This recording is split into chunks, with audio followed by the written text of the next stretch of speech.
Control flow today. Let me get my fonts bigger. Dark works for everybody? Okay. We could see in the back? All right, great. So the topic is control flow.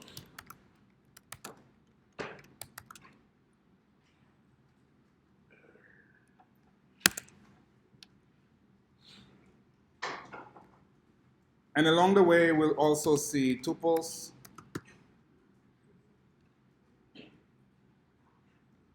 Great. So as we said earlier, control flow basically, it takes in some input and the logic goes according to what the input is. That control flow, for example, will have if-else. We'll use if-else as the first control flow construct. If something is true, if a condition is true, go ahead and perform the block of code. When I talk about block of code,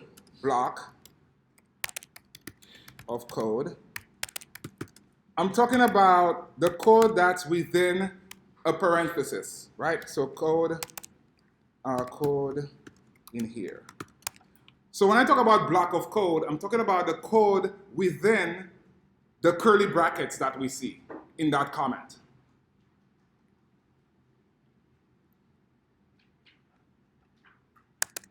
An if-else statement, in that if block, in order for it to get inside of the block of code, that condition needs to be true, right? If true, execute the code inside the block. If it's false, in our case here of the if-else, it goes to the else statement. It goes to the else block, okay? What does that look like? I'll use a multi-line comment to show us what it looks like. So if some condition, execute this block of code. As I said before, the block of code begins at the curly bracket and it ends at the closing curly bracket. And that condition needs to be true. So some condition, if some condition is true, execute this block of code in here.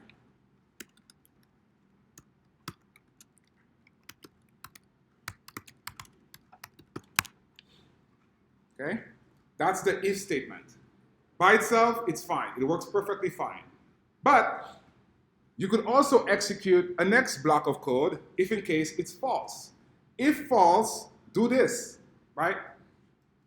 If it's not raining, you do not need a raincoat, right? But if it's raining, make sure you take your umbrella. Okay, so here we have an else block.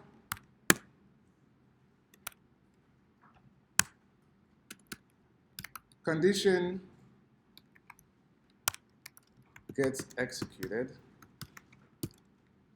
if condition gets executed if the if statement, if condition is false.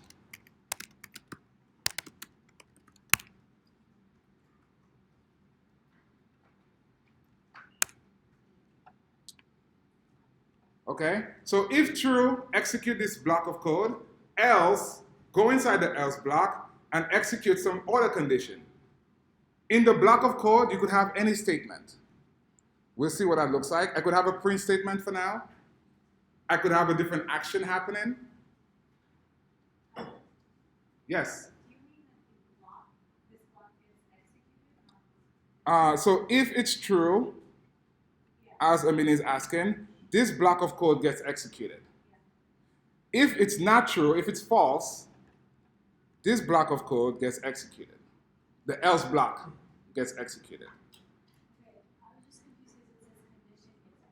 Oh, sorry. So if condition is true, execute this block of code, execute, and then else, let me reword this. So else something else happens for now, okay?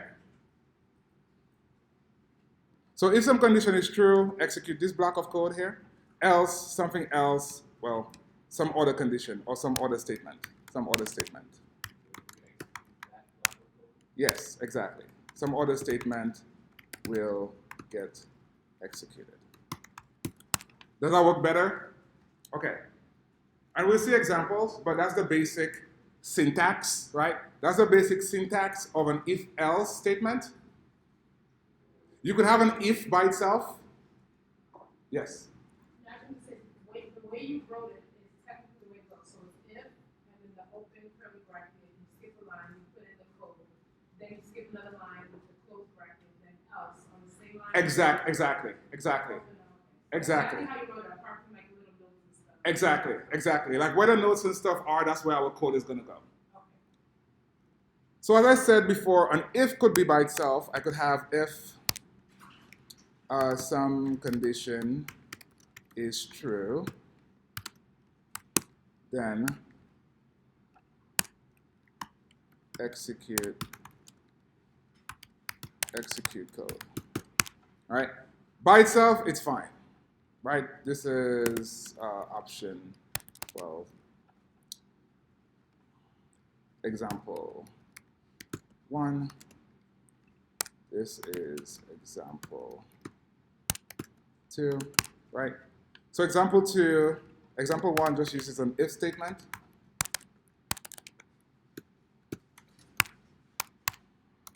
Example 2 uses an if-else statement.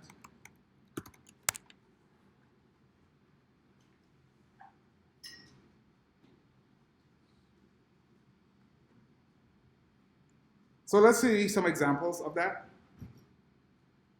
Again, the condition needs to evaluate to true.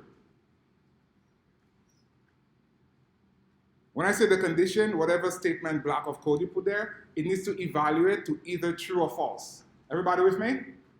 Okay. So what does that look like? We'll create some variable here called day. And look at that, today is Friday.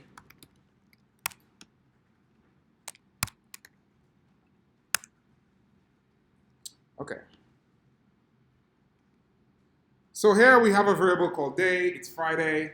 We will write some condition, some if condition to execute some code. Here we will say if day equal to Friday, right? So we type in one open curly bracket. We press enter. The compiler gives us the closing bracket, correct? Everybody? Okay, yes. You always have to do it else. You can never just do an if statement. Oh, you could do an if statement by itself. So example 1 is valid. Right, but now what if the condition isn't true? Then does it just If the condition is not true, it does not get inside of the block, the if block, it just goes to the next statement at the bottom here. That other statement here, so other code runs as normal. So just skip it. Exactly. It's going to skip that if, and go directly to whatever other code you have. Everybody with me? Very good question by Tiffany. So the question was, do I always need an if-else? No. I could have an if by itself. If the condition is false, nothing gets executed. It doesn't go inside of the curly bracket. It goes directly to line 14. Yes? If multiple conditions are true, the minute it's true, it goes inside the if. Right? It looks for one condition, it's true, it goes inside, executes it. Inside there, you could have more if-else statements. And it'll execute all of them. Exactly. So let's go show one more. I'll show the other example. Right? So example 3 from Mr. Bienvenido here. Example 3 is if-else, if, else.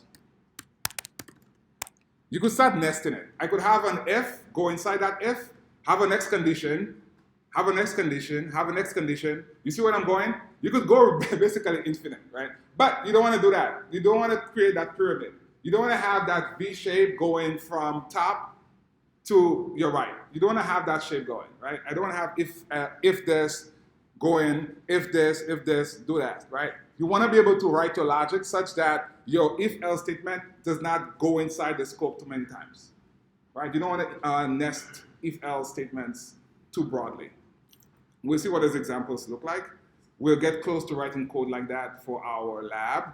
That's okay, it's the first time, right? But as we iterate, right, as we go again doing it over and over again, we'll be able to write more optimized code, right? Where we're not doing so many nested if-else statements. Yes, sir?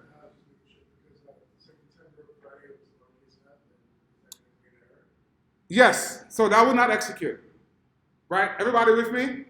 What we are about to write, it would not get inside that if statement. Everybody sees that? Right? Because we have an uppercase F and we have a lowercase f. Okay? One way to fix that, which I'll show later, I'll show now. So if we have Friday here, I could say lowercase. Well, not on that one, actually. Let me put it here. Lowercase here, just to show you how we could change it. Yes, I could change Friday to lowercase. Like I could edit f to a lowercase f. But there's a built-in function, which we maybe saw in JavaScript, where it takes a string and it makes the entire, all the characters lowercase, right? So for your homework, you might, or you'll get to a point where you want to ensure that the user is giving you the right information. In that case, if the user gave you an uppercase F, right, it will not execute. So you want to take that input from the user, as Mr. Christian is bringing out, right? Take that input and lowercase it, then you know your code is legit. Everybody with me? Yes.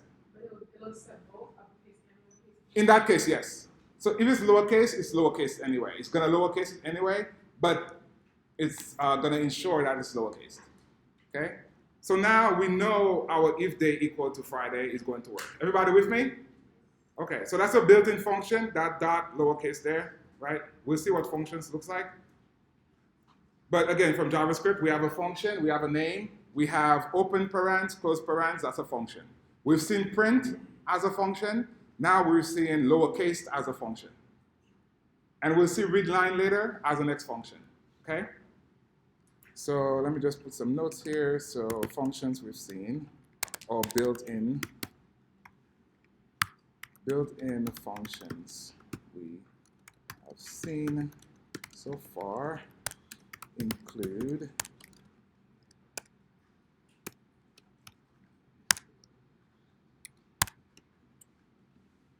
so we've seen print, now we're seeing lowercase.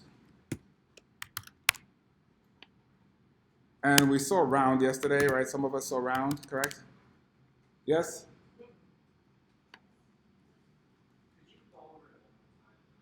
I will later. Okay. So round basically rounds a number. So it's 1 point, example, if we have 1.345, it could round it out to 1.35, something like that, right? It rounds up the number. Everybody with me? Okay, there's ceiling, there's floor. We won't get into that right now. But all those functions are coming from the math. The round function is coming from the math library. We won't get into that now. But so far we've seen those three functions. Some of us, we probably saw more functions than that. Anybody else saw a different function along the way? Yes. After the Friday? Okay, so good question. So the period after Friday, it invokes that function, it calls that function, hey, perform something on me, please, and return me that value.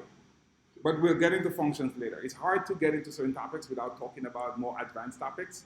But good question. Friday dot lowercase says, Friday is a string, call this lowercase function, right, which works on strings, and return me my lowercase version. Okay? I'm giving you uppercase Frida, give me back everything in lowercase. And now we could use it to assign it to a variable day. Everybody with me? Okay. So if we run our playground on line 36,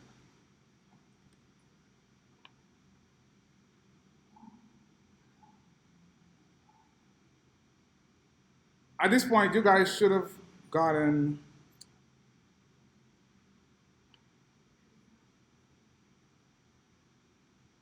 right? So you guys should have seen Friday in your preview. Yes? All lowercase, did we see that? If you go ahead and you comment out right before the period, right before the dot,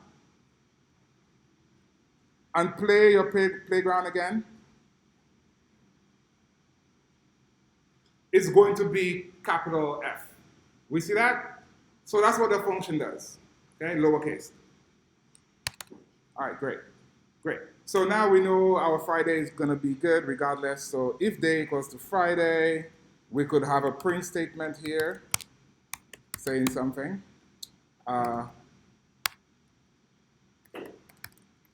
Woohoo, it's CJ. Oh,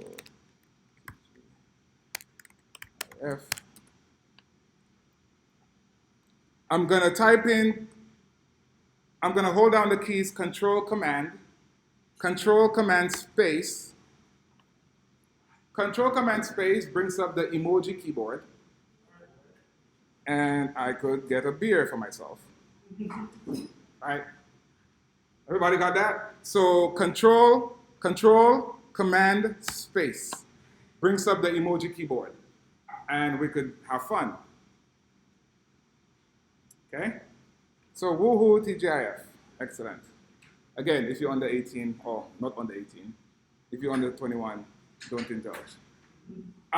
Great. So if day equal to Friday, print woohoo, it's TGIF, right? By itself, we could play the playground at line 40. And it executes line 38. Do we see that? Everybody? Yes, maybe? Yeah. Okay, great. So if day equal to Friday, condition, it's a condition, it passes, it's true, it evaluates to true, because indeed day is Friday. It goes inside of the block, the curly brackets, and it executes line 38. Any questions about the if statement? Can you show us what would happen if we take out the lowercase? We could just change Friday to something else. We could change Friday. Oh, yeah, so let's just comment that out, right? So Adam was saying what happens if we comment that out, right? If we comment it out, what happens? It's not going to go inside of our if statement. Because in this case, Friday, uppercase F, is different than Friday, lowercase f. So it's false, right? So we don't get our beer. It skips it. It would go to a statement below here if we have one. So for example, print control flow is cool. And if we play at line 42, that gets executed regardless of what happens in the if statement. Everybody with me? Okay. So line 41 doesn't require the if, it doesn't depend on the if block at all. Whatever happens in the if statement is happening in the if statement. But line 41 always gets executed, very similar to what we have up here in our comments, right? Order code runs as normal. This is our order code down here. It runs as normal, right? Now we'll keep our if statement up here. This is good, and we're not going to copy anything here. So let's get some format in here so we could easily see what's happening.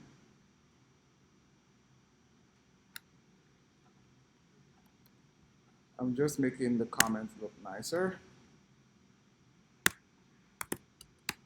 So here we are seeing if, else, or if.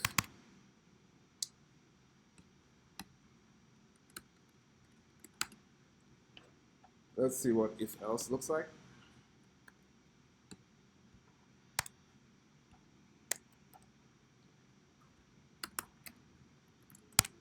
Okay, So we've seen the if statement. Let's see what an if-else statement looks like. We still have access to day. Is day mutable or immutable? It's mutable, correct? So we could change what the value of day is. Okay? So we'll change day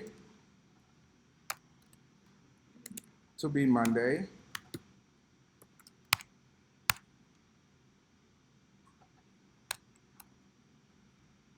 We'll lowercase it as before. And we'll say if day equal to Saturday, for example. Yes, Saturday.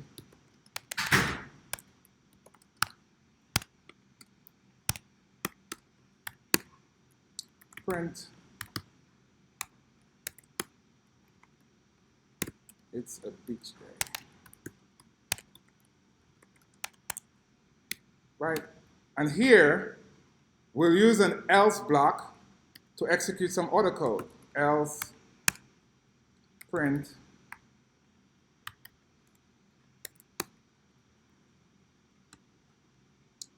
just another day. Right? What happens here? What gets executed if I run my playground on 58? Right? So just another day. We agree? Right? So let's go ahead and play. Right? So we started out with the day being Friday. We came down here, we changed the day to Monday. The if block looks for the condition. Is day equal to Saturday? No, it's not. It's false. So what happens? It goes to the else block and executes that print statement.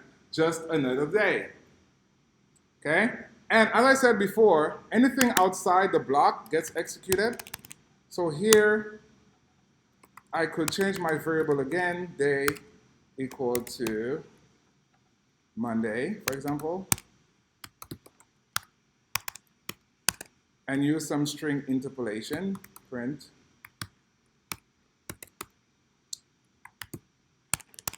today is, using string interpolation, as we saw yesterday, backslash, open parens, close parens, and in here I put my variable and execute it at 62. And today is Monday, so I change my variable again. So anything outside the if-else statement gets executed. Everybody with me? Okay. Great. Any questions?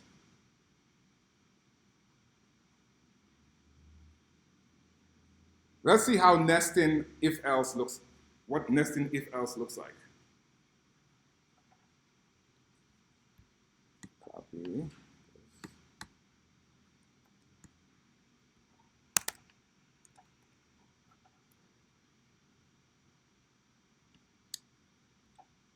So we'll look at if, else,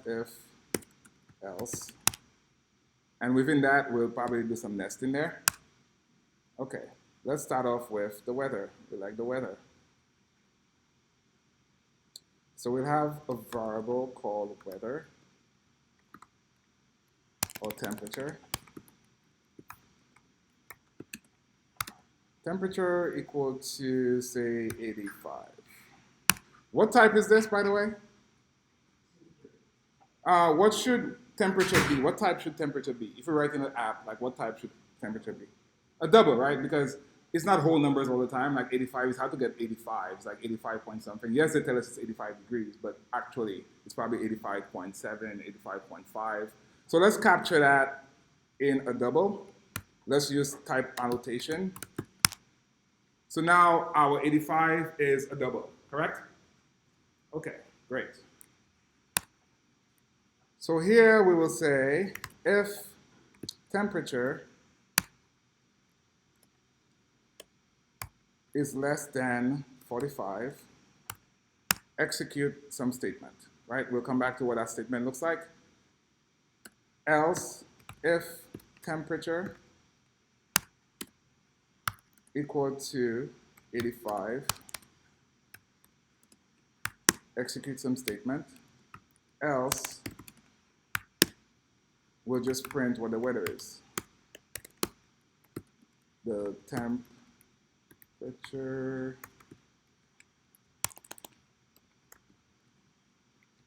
for today is string interpolation, temperature.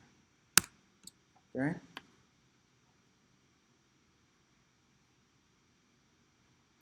So again, it needs to be a condition. In some languages, it's required that we put parens. Let me talk about that a little bit. Let me just address it. In some languages, it's required. Well, Objective-C was required to have parens. One of the big things when Swift came out, we drop in parens. We don't need that. Forget it. So, Swift, this is not required. Okay? Look at Steph here. She's like, I miss my parents. I want them. Also, colons are not required, as I said yesterday. Right? Why colons? We don't need colons. We know we ended this statement already. We don't need colons, semicolons. So if temperature is less than 45, let's print something here. So what we'll say is, what do we want to say? Anybody? If it's less than 45, what do we want to say? It's cold. Okay, that's valid. It's cold. Don't forget your gloves.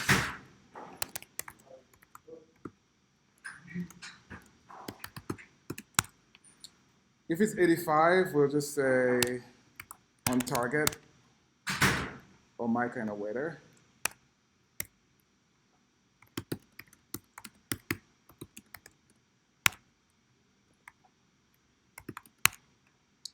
Okay? So this is what an if else looks like. If some condition, do line 72. It's cold, don't forget your gloves. Else if temperature equals to 85, execute, print, this is my kind of weather. If it's not one of those conditions, just say what the weather is.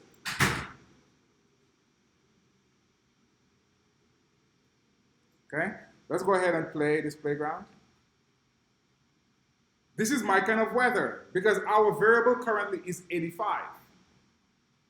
It's not going to execute the if block. That block here, 71 to 73, won't get executed. We agree? Temperature is less than 45. Is that true or false? It's false, right? If false, won't go inside the block. The only way I get inside of an if block, if condition is true. As we said earlier in our notes. If condition is true, go inside this block and execute whatever code I've written here. Regardless if it's true or not, execute line 14.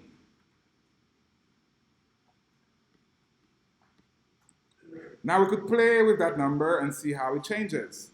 If we put in minus 85, which statement gets executed?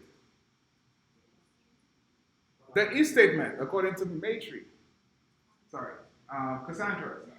According to Cassandra, if we do negative 85 degrees,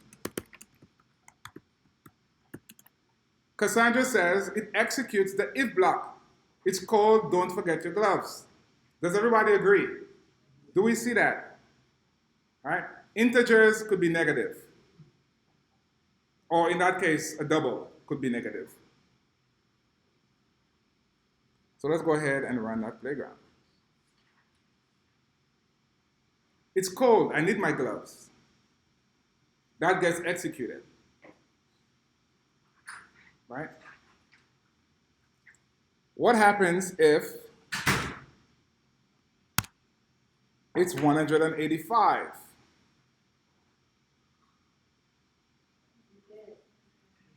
Kelby, what's it get executed?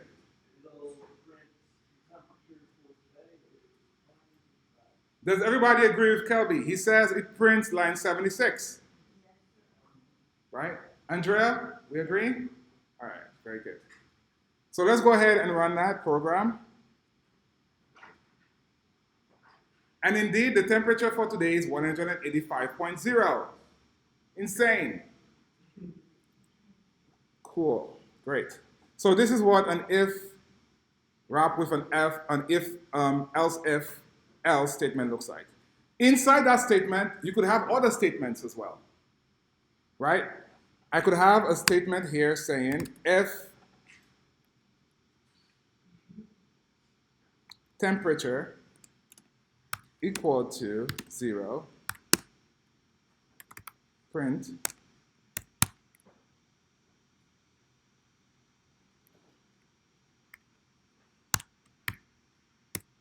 I'm dead, right? So let's make that execute. Anybody has a value for me? 0, right? That's the number we need, right? It's not a trick question. Cool. So now our temperature is 0. We come to if temperature is less than 45. It agrees 0 is less than 45. Do we see that? Do we see that? Is 0 less than 45? All right. So it comes in that if statement here. That entire block, as a matter of fact, double click on the open bracket. Xcode highlights the entire block for you. It shows you what that block is made of. Did we all double click on the open curly here? On the first open curly on line 71, double click on it. Xcode highlights the scope. This is the scope of the if block. Right? We could talk about scope here. Scope of if block is within curly. Say that again. I'm sorry.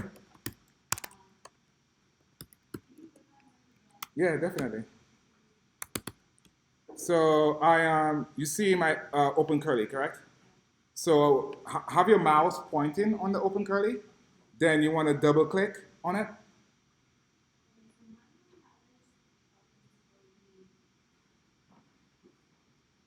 So one of us will walk around and see what's happening on your machine, right? But it should highlight that entire block for you.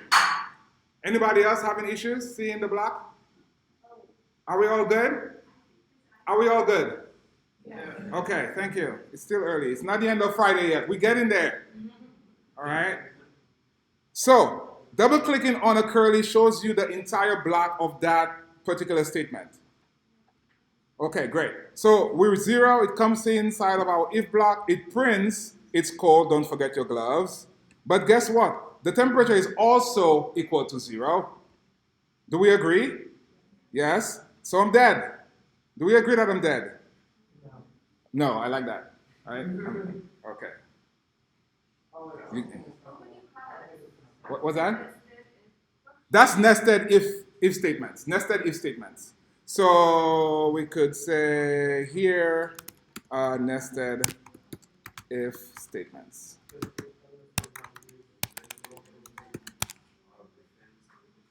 Yeah. So they're nested, right? So you have an if statement. Inside of that if statement, a next if statement. Inside that if statement, you could have a next if statement. Please stop there. Don't go further. As a matter of fact, stay right where we are. Right? Stay at that second level. That third level gets really deadly. For us in Unit 1, it's okay. When we get later, it gets, let's fix that code. That's where in code review, we'll tell you, rethink your logic so you're not nesting so much. It's called the pyramid of death. Don't get there. So we don't want to get down here. If we don't want to do this. We don't want to do it. See? All that stuff here.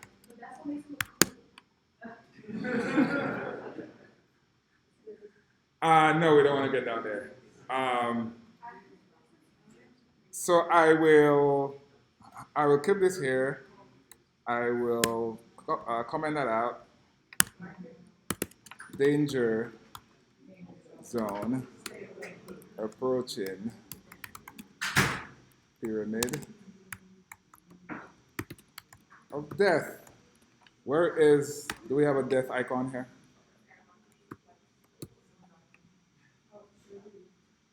All right.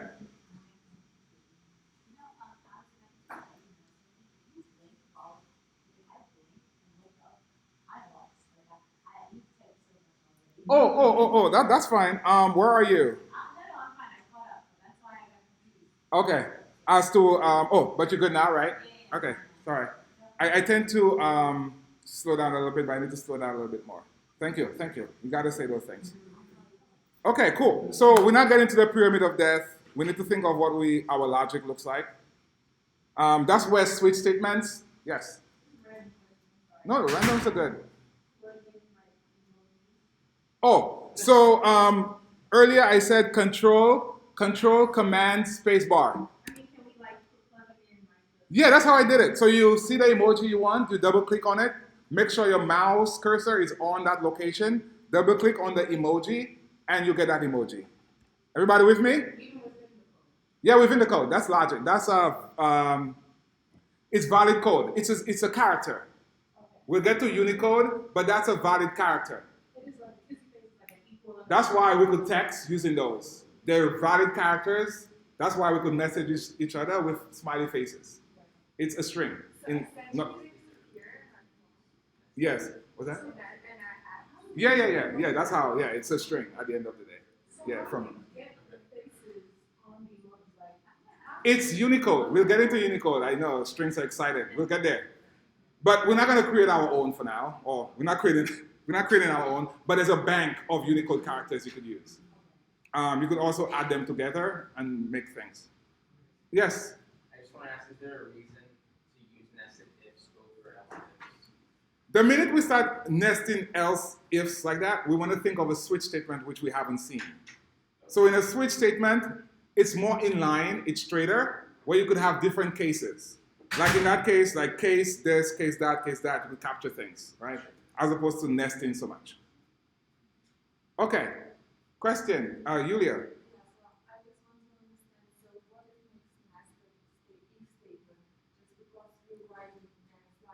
Embedded inside of it. So exactly. So within this first curly line, we go inside and we have a next if statement. So it's nested inside.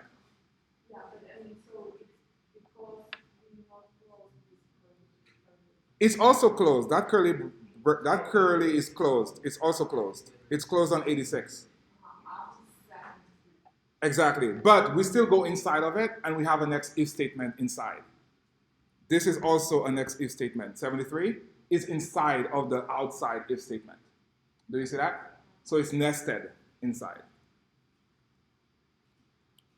Cool? Any other questions?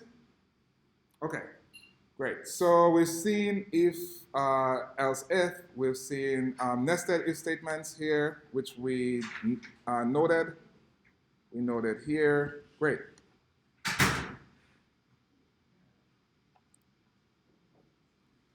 Okay. Any questions before we move on to the next topic?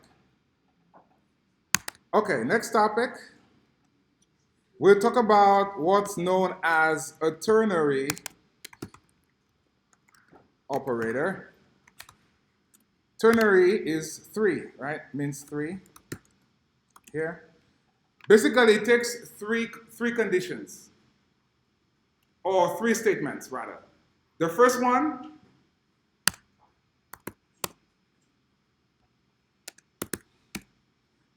is the condition. Like, is this thing true or false? If it's true, it executes immediately after the question mark, which we'll see what the syntax looks like. If it's false, it goes to that colon block and it executes it. What does it look like? I will show us. So we have some condition here. For everybody, when I say condition, I'm talking about some statement that evaluates to true or false, correct? That's what I'm saying when I mean condition. So condition means evaluates to true or false. Okay? And for here, we'll put condition execute true, else execute if false. So that's what the ternary operator looks like. It looks for some condition. If it's true, that question mark is part of the syntax. If the question mark means if true, right, execute whatever code I write here. Else, with the colon, execute this other block of code. It's inline, it's one line, right, as opposed to if else, right? That's what it's known for. Instead of writing an if else block, you would write a ternary operator on one line, as opposed to, so this,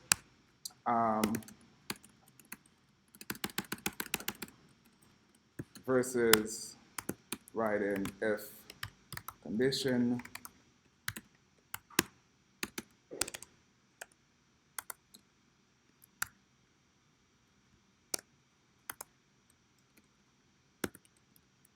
code here, else some other condition.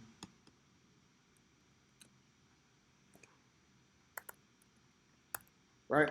So instead of doing this here, how many lines we have? 1, 2, 3, 4, 5. So instead of doing those 5 lines, the ternary operator is executed on one line. It's a bit harder to conceptualize, especially at first.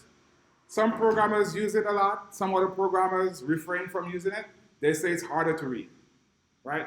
If you're able to capture it earlier, I would suggest it's great because in Swift UI, which you might not see in this program, but in your job at some point in the distant future, Swift UI, it tends to use a lot of ternary operators to change some value, right? So get used to it. Get used to writing it. So wherever you have an if-else, if you could refactor it, at most try to refactor it and get used to it. Exactly. Some condition, execute the question mark or the colon. Let's see what it looks like. So we'll have some variable age here, 20. And we'll say print some statement. We'll say if age is more than 20, for example. Then go ahead. Again, the question mark, as we saw earlier, anything after the question mark, if it's true, gets executed. In that case, the print statement needs a string. We agree? The print statement works with a string. Print works with a string. It's a function, it takes a string. We've seen it, we've used it. So if age is more than 20, go ahead and print something. Else, print something else, right? So if you're more than 20,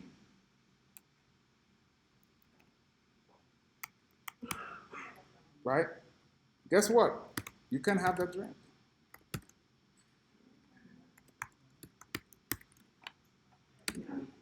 Right?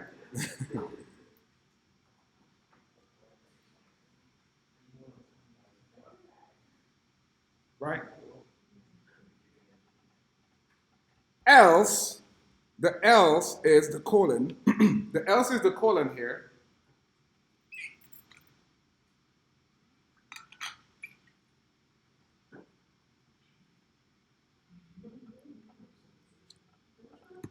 Get back to grandma's house.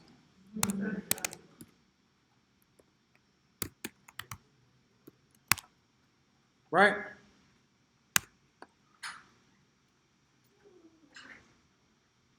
So if your age is greater than 20, you can have that drink. If not, get back to your grandma's house. Right? That's using the ternary operator. Ternary 3. The first one is the condition here. The second one, if it's true. And the third, if it's false.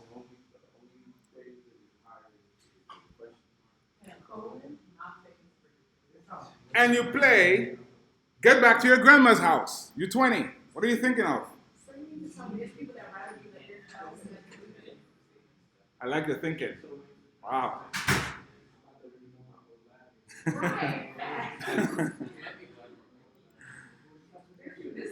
I guess you guys are excited. You're excited bunch for the Ternary Operator. Very nice, very nice. Tiffany sold. Great, great, great. Any questions so far? Yes, sir. Can you set like two conditions of like people who are age is greater than equal to 20, and then you set the conditions who are equal to and then greater than? The condition expects some conditions. So you could go more conditions, but it gets more complicated and harder to read. Yes, you could do it, write it, but 6 months down the line, it's going to be harder for you to read. As far as complexity, keep it there. Don't go further. So this is only ideal If else. one condition though, like you get Whatever that condition evaluates to. It could be a chain of conditions like age is more than 20 and name is something else. If age is more than 20 and your name is Eric, right? Do something. But I wouldn't go further than what we have here. Just capture that first condition, execute some statement. Yes? Why are there two ways to actually compare? Like the first way if else and this like That's just a different statement, a different way to write a condition and execute code. it's just like you choose which way you want to write. Exactly. And some people prefer, coders, some prefer that style, some don't. Some think it's harder to read, right? So if you get to a job, there's probably a coding style. Well, there should be a coding style. And some people will be like, yes, that's great, go for it. Some others will be, just keep it simple, if else, right? Yeah. Yeah. So with one like this, I'm not sure, maybe I'm misunderstanding this question, but like how we have multiple if and In that case, you can do it here. you I- can't, you yeah. have to do another one. That's it. It all only captures if else. Okay, Okay? you just have to do separate ones, but either way, it's still not so bad, because it's just that one. Exactly. Yes, sir. So if you wanted it to say like, let me finish talking. Yeah, sure. If you wanted it to say, one you got now, if you're under 20, whatever. Instead, if you're over 65, over. I would use a switch statement for that, which we'll see later. So Eric's question is, what if you want to handle different cases? If you are greater than 20 and say greater than 75, then the drink is on you, right? Something like that. I would capture that in a switch statement, which we'll see later. We'll see today, okay? We'll get there. But control flow we see in different ways, and whatever problem you're trying to solve, you use one of those ways, right? Which is great about programming, right? There's many ways to do things, and you have, as the developer, have to figure which tool is better, right? It's like a carpenter or plumber or mechanic. Whatever tool is better for that job, that's what you want to use. Cool? Question? This way you can use only one condition. One condition, yeah. But you could change that one condition Yeah. within, yeah. But exactly.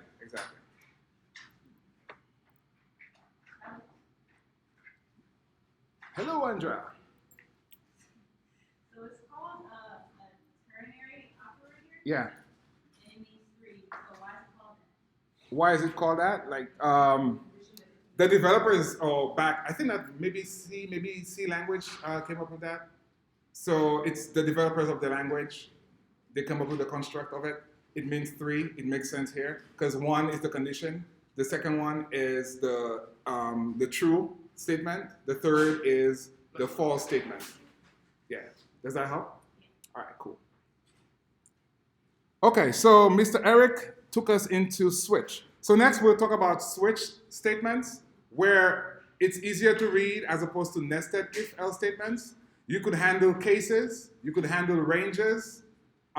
It's a bit more robust than if-else statements, okay? So we'll see what switch statements looks like now. Let me get ahead in here.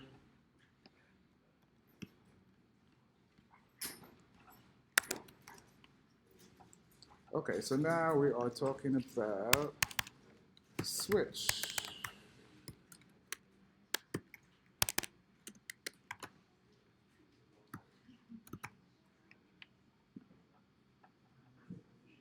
Okay. We'll start out with a variable called cohort.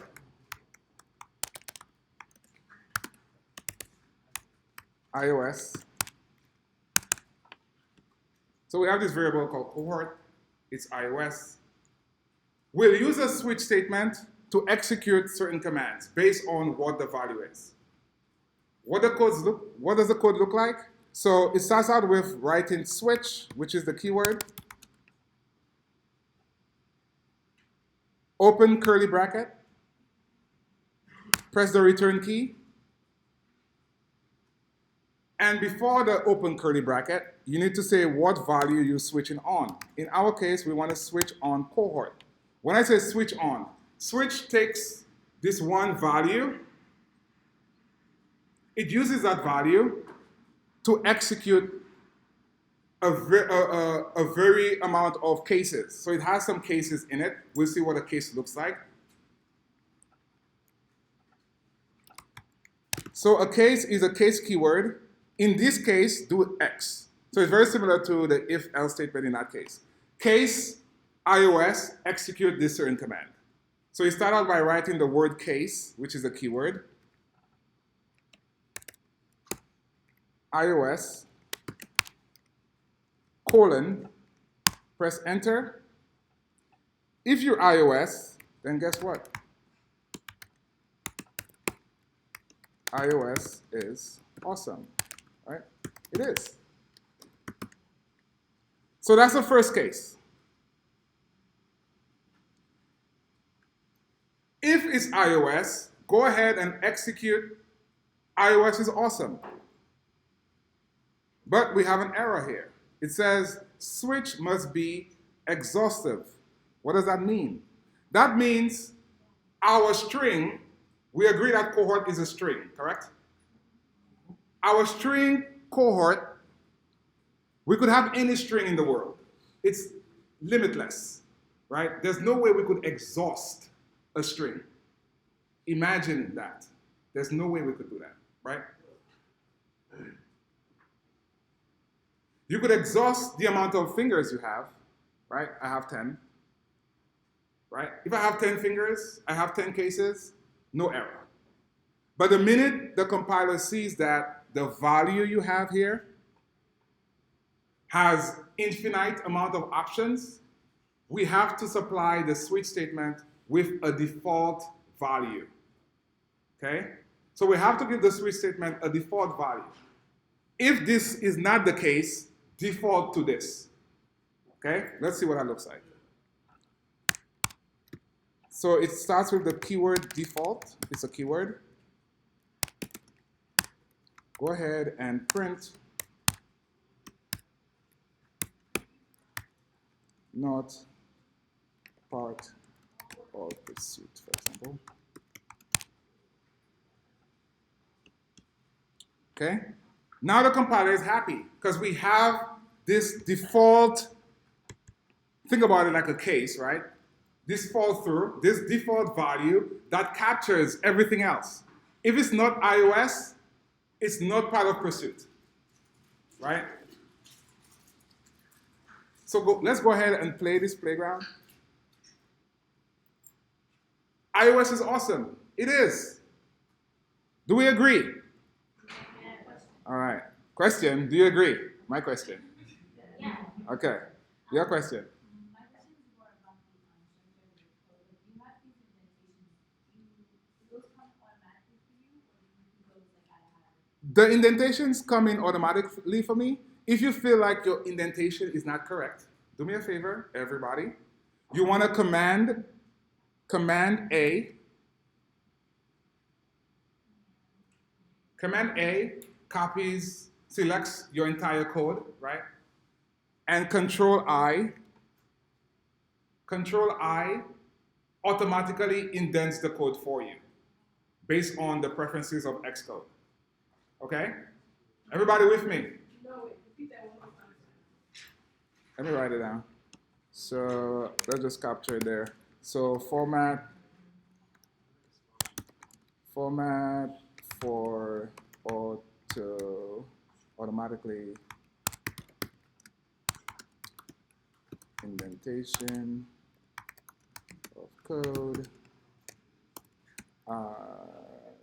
command plus A, command A, right?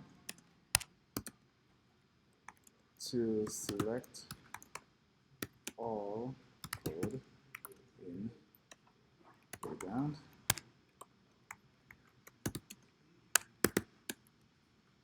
And for formatting, you want to do control plus I.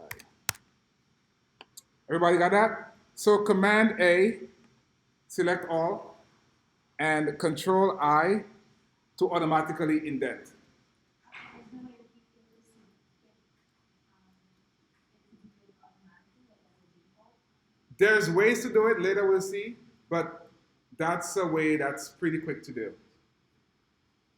So, when we have variable cohort, and we know it's a string data, and data type, and we use switch, whenever we do the case mix, does case follow the same data type like always? Very good question. So Ahad is saying, if we start out by switching on cohort, we already telling switch, hey, this is, you only switch on a string.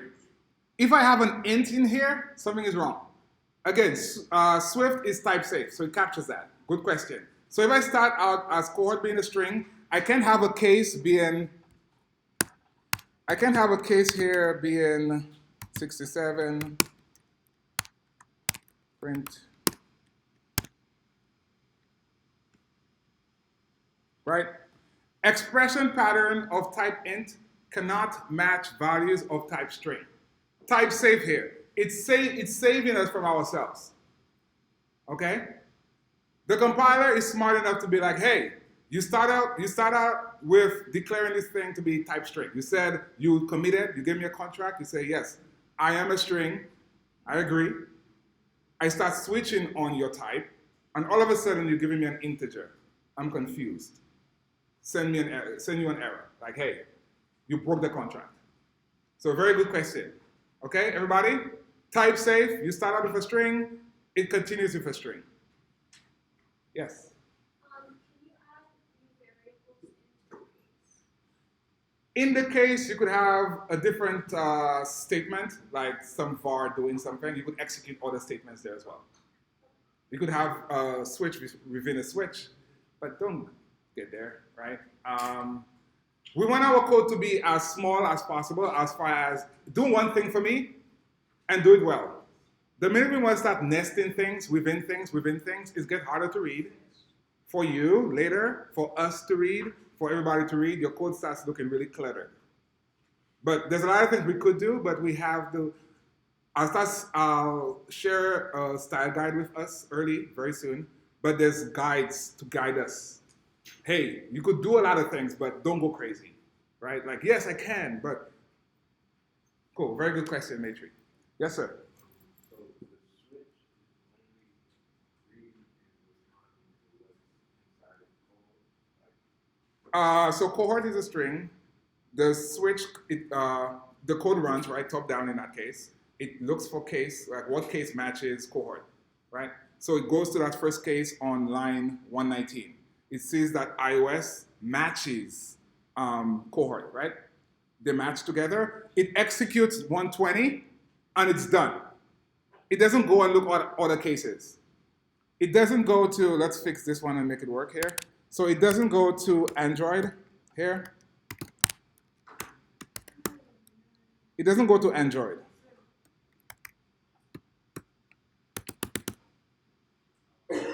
The first case that passes gets executed. The code exits the switch statement after that. Break it. Somebody bought break. I like that. In other languages, in Objective-C as well, there's a break required, right? So in other languages, if you didn't explicitly say break here, it would fall through. Correct? That's where you're going, Stephanie? It would fall through, right? In Swift, guess what? We don't need that.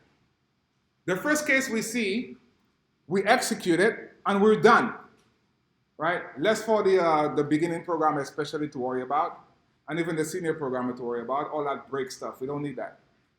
We'll see what break looks like later. We'll need breaks in certain situations. But here, we do not need to break. The first case gets executed, exits the switch statement. In that case, iOS is awesome, gets executed, and that's it. It goes to line 126. Code is done. Question? Can you go over the default? So default, if we do not have a default here, what happens? Does the code compile? Why doesn't the code compile? Is that the else in this case? You could say that's the else in that case. That's valid, right? But in that case, else is not required, right? Else is not required on an if, right? In that case, anything else I want to capture. But you could say else in your case for understanding. But in our case here, the switch is not exhaustive. A string could be any string. I could have boy, girl, cat, dog, me, you, we could go on forever, right? Till our Earth 5 billion years from now, whatever happens, right? It's limitless. It just goes on and on. So the compiler is smart enough to see the data type and understand that it's infinite. So in this case, You need a default. you could put cohort. So the variable will be cohort, right? And the switch is that for that variable, if or case, Yeah. iOS, Uh-huh. print iOS is awesome. Exactly. If No, it's done. It's done. The minute it print, case Android, it doesn't even look at Android anymore. oh, it doesn't look at it. No. It's already done the first part. Exactly. Oh, because if you, so can you put case iOS for it to print something else again, or would that, I'm missing you there.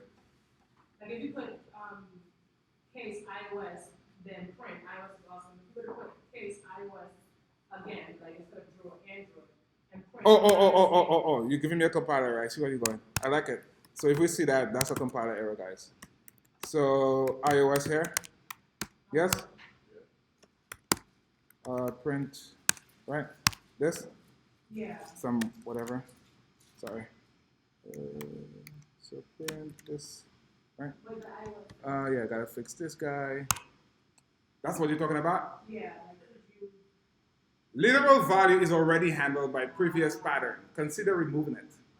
That should really be an error, but it's a warning, right? You should handle warnings as errors, right? Some developers do, right? The minute they see a warning, which you should do, at some point when we hand work in, we will see, hey, make sure you submit without warnings, right? One thing, definitely no errors, right? But the warnings also submit without warnings. In that case, the compiler is yelling at you in yellow, saying, literal value is already handled by previous pattern. Consider removing it. At some point, I think, with some Swift update, that'll be an error, which it should. It's confusing, right? Does that make sense? Well, it's already playing. Yeah. Yes, sir. You can print multiple things under that case. Yes, you can. So next question. So instead of like having to do the case, I just print under that. Yeah, we could execute more things here. We could have a function calling a function. We could do many things here. So iOS is awesome. Great to have you guys, right? So we could do all the things here and play it on 127. It will print both, right? So iOS is awesome. Great to have you guys. That's gonna happen. Yes. Is that unique to Switch in case? Like that you can do as many functions under that, like that would work with else? With else as well. If we go up to our else, we could have other statements here. Right? Everybody with me? I could say print. This is my kind of weather. Cool. Let's have a picnic. Right? So, anytime you're in a block, one statement, you could go many statements. I could have many print statements here. I could have an if-else here. I could have a switch here. So statements could be compounded to make other statements. Question, there was the next question. Yeah, go ahead. I was gonna say, so in that case, let's say case wasn't iOS. So if it's not iOS, if it's not Android, what gets printed? Not part of pursuit, right? So we need to update it here. Where's web? So let's make a case for web. So case, and the case is not limited. You could go on and on, unless it's finite. We'll see an example later, not today, but you could have a finite set of things happening. We'll see an example with an enum next week. So here we have a case web, print,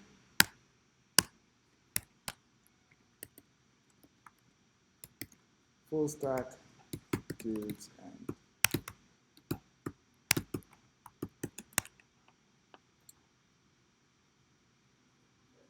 right? So if we change our cohort here to web and play,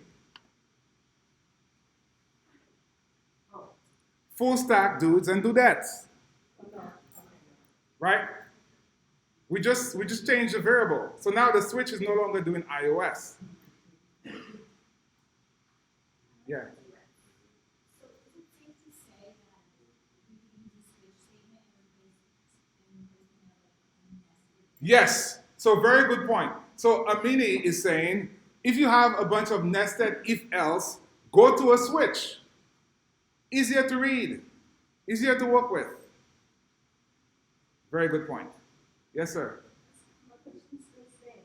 Still stands. Bring it up. If it's not case, if it's not, let's say, all right, the iOS is, the cohort is web, but let's say, then the switch, for the switch is case iOS, then print iOS also, case Android, then print that, case web, then print that, default print, not part of pursuit.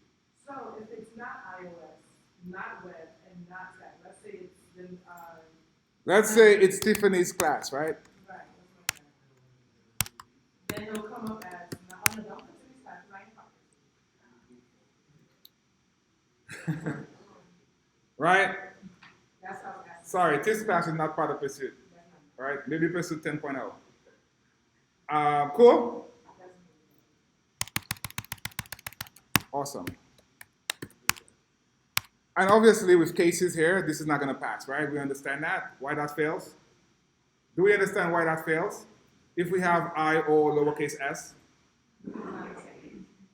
Does that execute iOS? No. Why? How can we fix it? That's something. Okay, that lowercase is good. In that case, it works, right? Does it work actually? No, still doesn't work. Because we hard-coded iOS uppercase here. So how can we fix it? Change it. You want to change it? What else can we do apart from changing it? Can we put that lowercase here? What if you put that lowercase down? Or is it not? I wouldn't. You want to change it to lower and upper. You want to toggle something? You could do something else later. But lowercase is lowercase. Either you want to go lower or upper. Yeah. Yes, sir.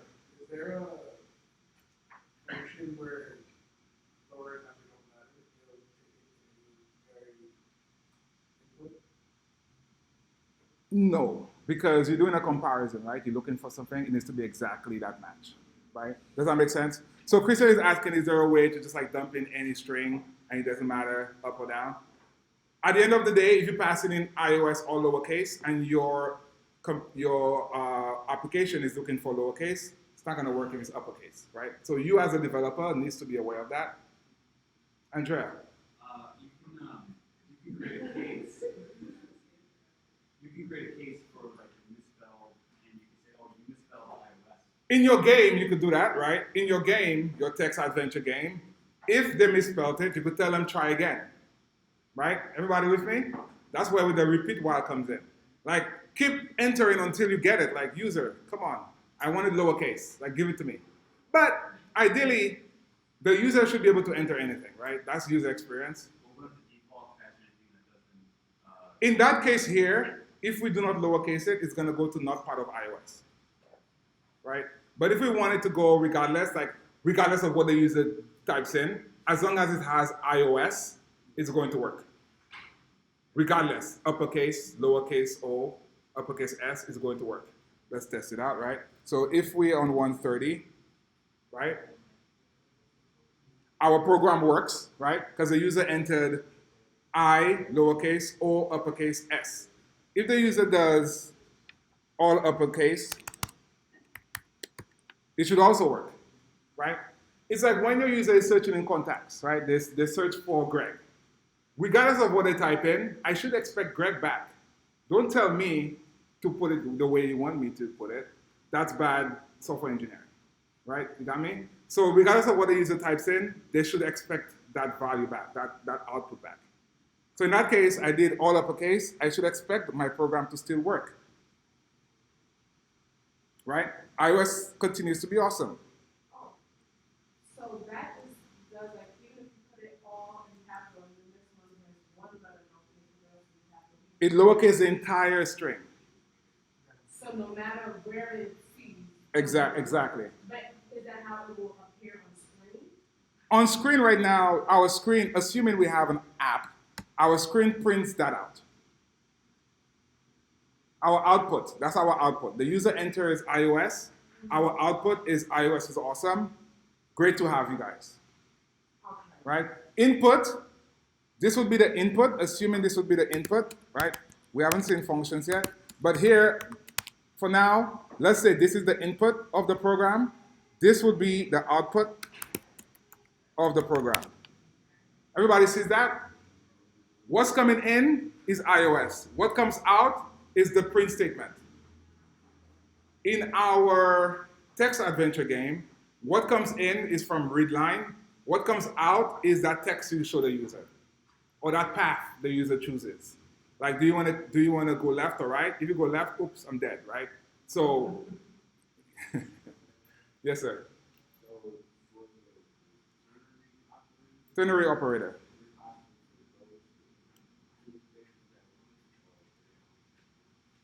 They could only print one.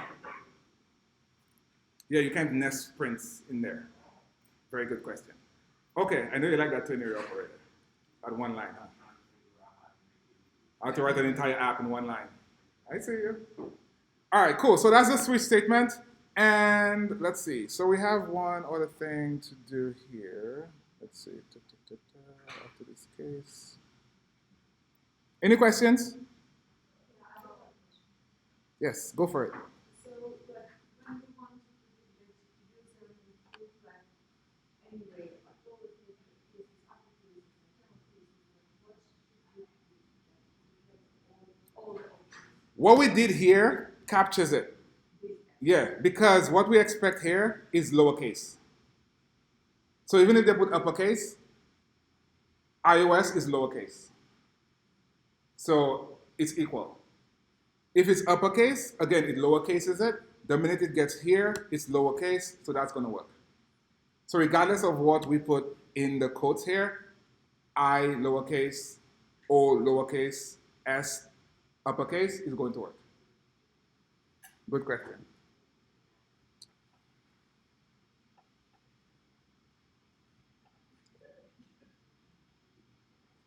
Okay. Yes, sir.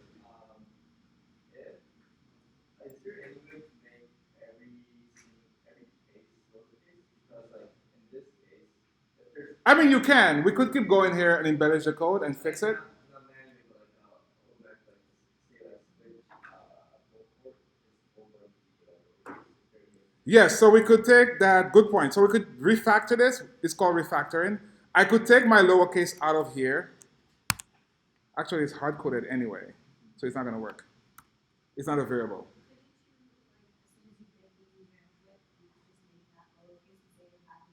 Yes, that's from your readline application. You'll do that. Okay? So we'll see how to do that later. You'll be able to do that later. So the user's input itself is already lowercase, and you could keep going. But in that case here, we are hard-coding the numbers. I mean, we're hard-coding the value. So we don't have one value itself. Everybody with me? Okay. If we don't have one value, so it's hard-coded, so it's harder. So we have to do everyone lowercase. Yes? So like in the case, which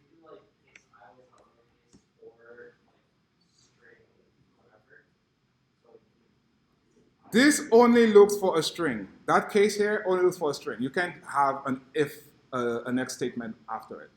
Okay. Yeah. We'll see a range later where you could have a range of things happening, like Eric brought up earlier. Like if you're within a certain range, do something. We'll see what that looks like with a switch. Like case 0 to 5, you're in pre-K, right? 5 to whatever. So we'll see what that looks like today. Okay, so let's keep going here.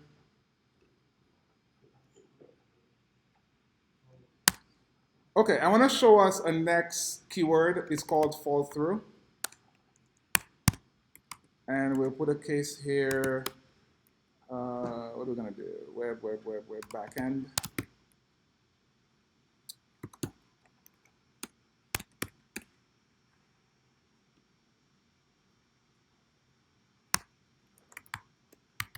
So here we have backend. And just put Python, it's cool.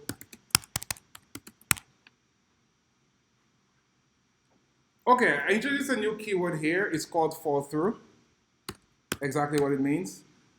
If I'm web, if my case is web, this is one of the instances where it's going to fall through, meaning it doesn't get out of the switch statement. It keeps going through. So it falls through to the next case. It automatically goes to backend and prints Python is cool. So if you had some case where you web and you also backend, this is the keyword you use, fall through. So it doesn't execute, it allows the program to continue to the next case. So that fall through here executes the following case. So let's update this here to web. Sorry. Yeah, web. All right. So the fall through right now is only active for the case web. Yeah, for web. So web in the web block, very good question. So in the web block here, I have a fall through keyword. It executes the print statement. It sees fall through. Fall through says basically drop down to the next case, execute it. Let's see what that looks like. Okay, so case web is true. Print full stack dudes and dudettes. Fall through, meaning continue to the next case and execute the next case. I don't have to check what the case is, just execute it. So bypass whatever this says. Bypass the case backend and just print Python is cool.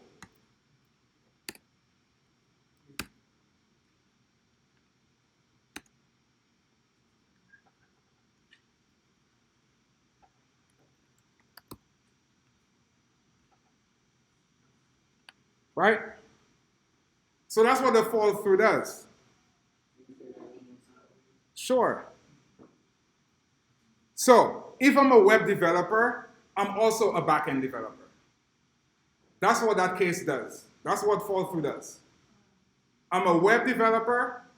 I am also a backend developer. Right? So if it sees the case web, it says what web is. And it also does the backend because web is also backend because of the fall through keyword. That's a good use case here.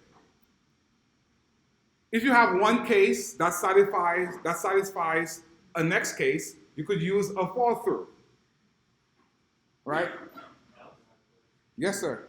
So if you use the fall through, right, it doesn't actually have to match the case. No, it just bypasses what the case says. It just does the statement. So Eric, again, is saying, does web look for the case backend? It does not. In that case, it just falls through, prints the statement. Very powerful in that use case. Because I'm a web developer, I'm also a backend developer. So question, if you wanted to print all of the statements, you could just go through after each, Which You don't need the switch in that case, right? So Tiff's question is, what if I want to execute all the cases? Get rid of the switch statement and just print everything. Everybody with me? Right? Cool. Very good. Actually, I have a question. Yes. What do we call fall? What do we refer to? It's a keyword. Ah, Yeah. It's a keyword that works with cases, with switch statements, that allows us to fall through the next case. To basically go to the next case and execute it.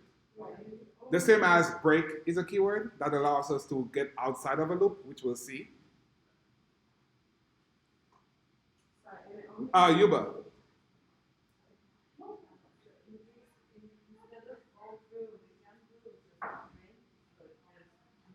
We can, but now we're duplicating code, right? Web, I could also write a statement, Python is cool, or I'm a backend developer. But what if you want to reuse what backend is doing? In that case, I have the code already, so I just fall through to the next statement. Cool? Yes, Tanya.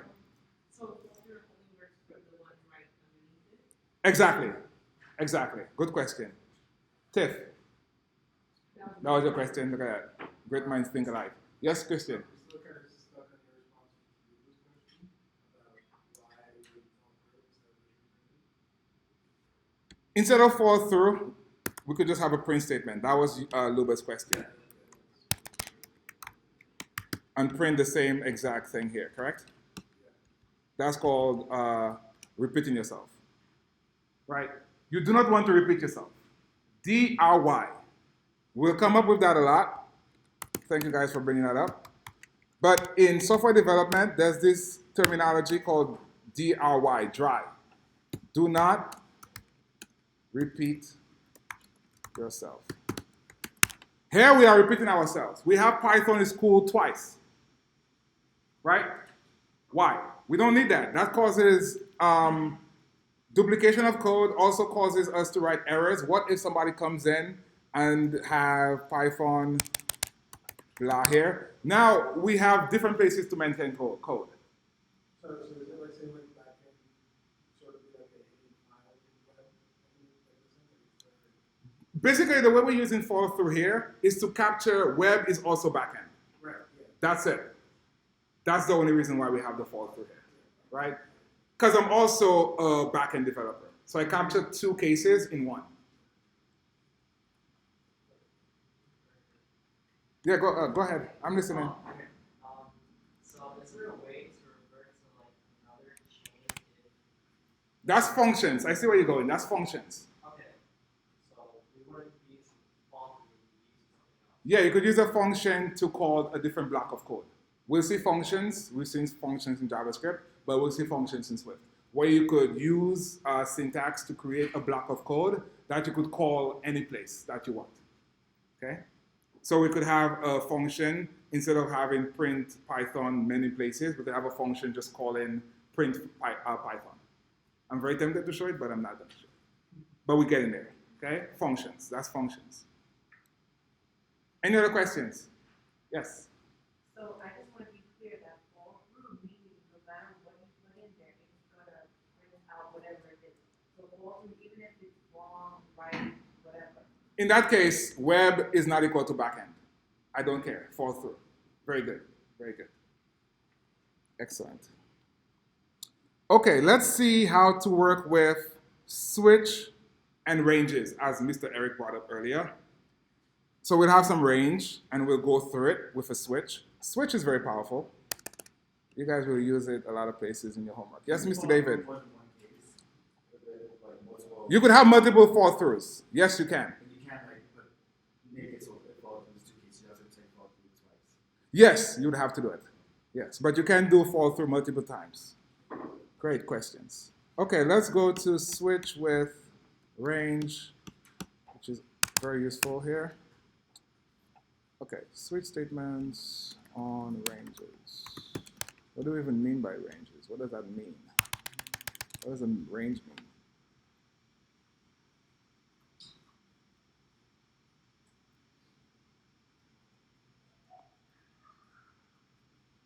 Okay.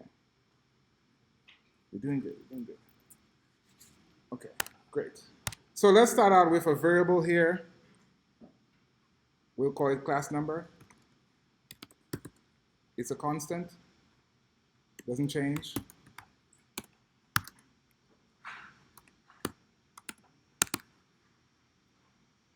So we have a class number. It's a constant. It's 2.3. 2.3 is part of Pursuit's alumni.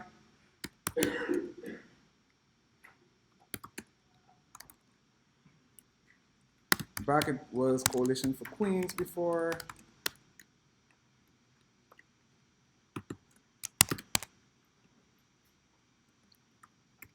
Prior to changing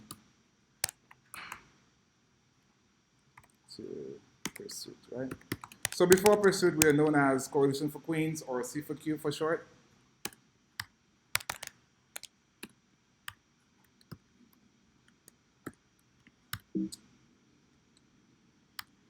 Right?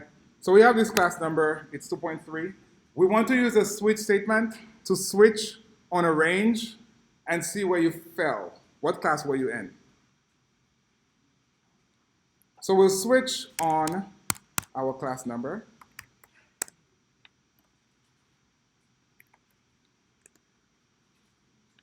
Let me not do that. It's confusing. So we'll switch on class number.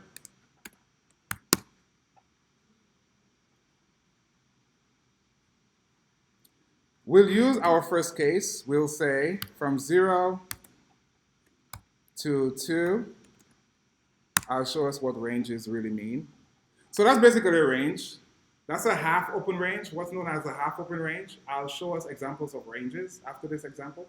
But basically, this says if you lie between 0 and 1, right, it doesn't take 2 into account.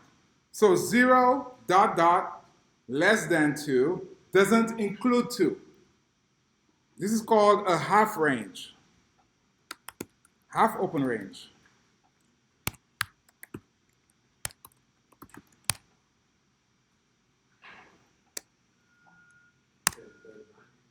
It does not include, half open range does not include, let me put some more annotations in here. So includes 1 and, actually, sorry, 0 and 1, not 2. Right? Yes?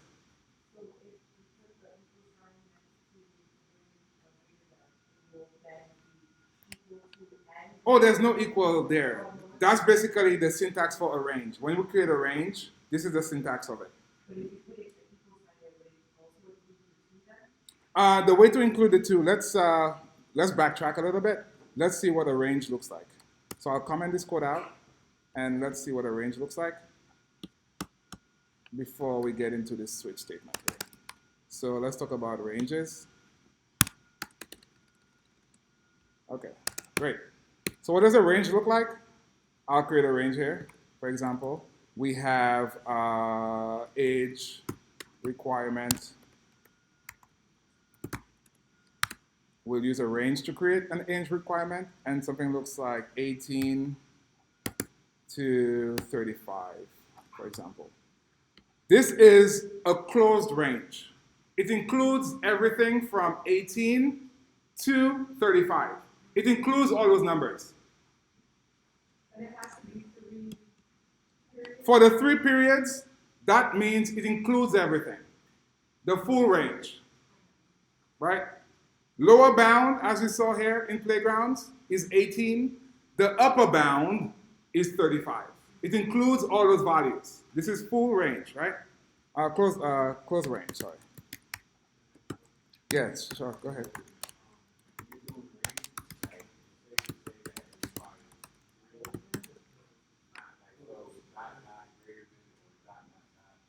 There's only 2 syntax. This is the close, and we'll see the half right now. There's only 2 syntax for it. There's no more than sign there.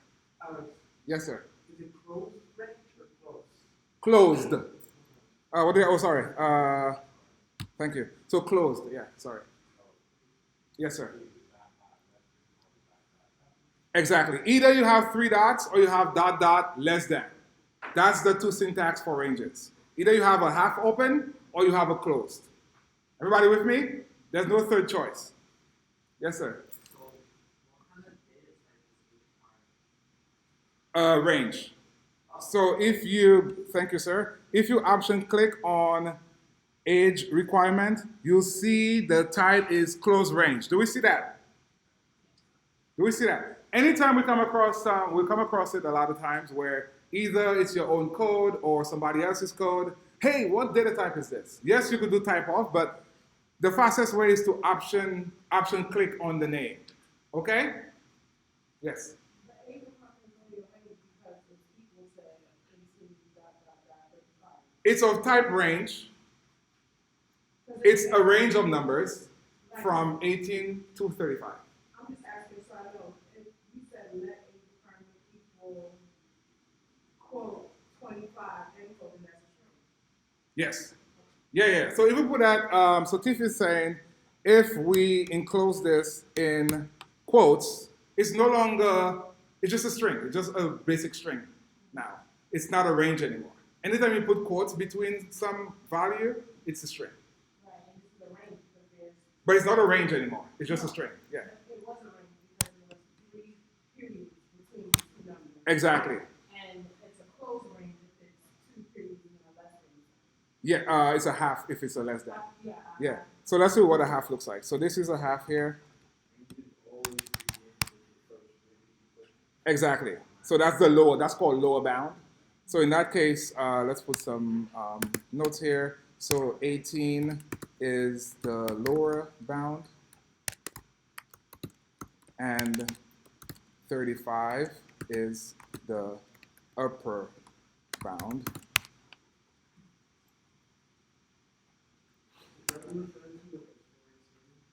As what? No, that's different. That has to do with. So Christian is asking about floor and ceiling. That's different. That's with math when you're figuring out, hey, do I want to go lower or higher with the value I give back, as opposed to using round. Okay, so next up, let's see what a half range looks like. So half range example, and then here we use the same numbers, but instead we won't include 35. Does not include. Exactly. So it does not include 35 here. Because we are not including it by the third dot. We're saying basically anything less than 35, but including 18 and higher is included in that range. So 18 to 34 will get printed. No. Is it possible to do 18 and then greater sign and then 2 periods and then 18? No, that's not valid. The only two valid ranges is what we see incorrectly right in front of us. Age requirement is a closed with the 3 dots. Half range, example, is valid with the 2 dots and the less than sign. That's it as far as ranges. Ranges can only be expressed in integers. It can be used on decimal. Let's see.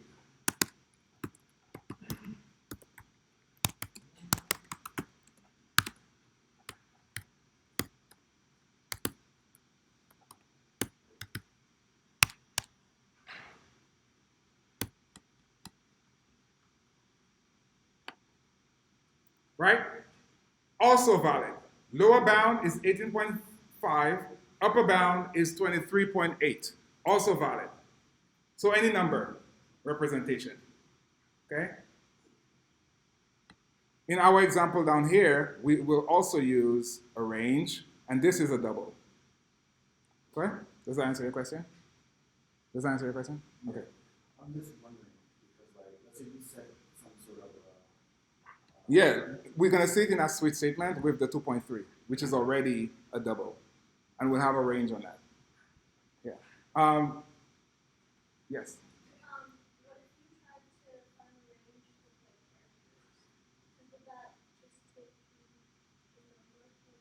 You could have a range of characters between A and Z, for example, and see if it lies between that. Yeah, you could also do that. Okay, so let us continue. So that's a brief preview of what ranges. We'll use ranges more as the program continues.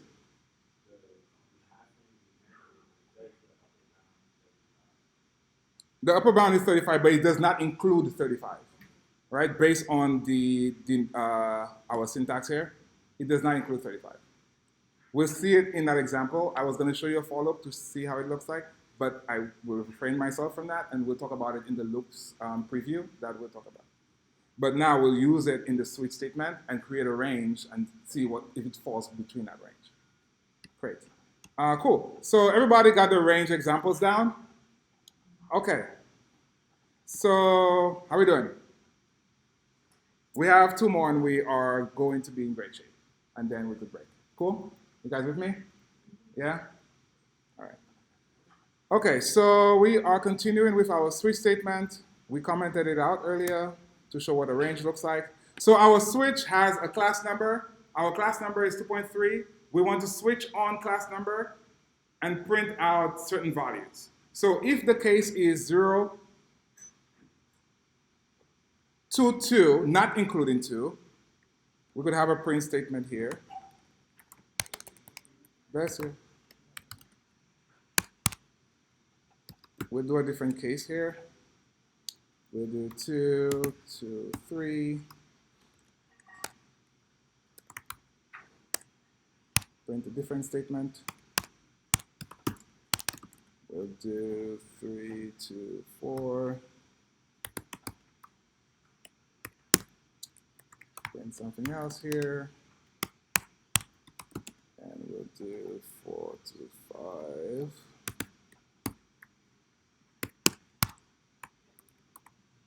Print.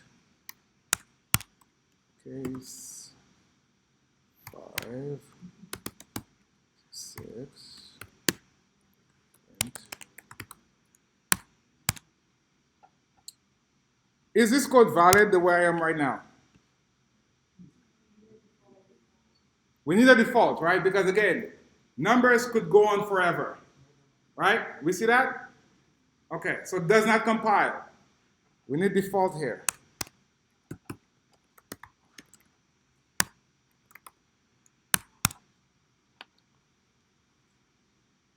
Before we print anything, let's just go over it.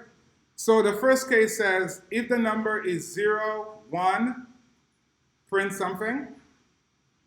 It doesn't include 2. It could go up to 1.99999, but it doesn't include 2. Second case says, if it includes 2 and it goes up to 2.999999, print. Same thing for 3. Include 3, go up to 3.999, and so forth, right? So that's a double. We could switch on a double. We could switch on an int.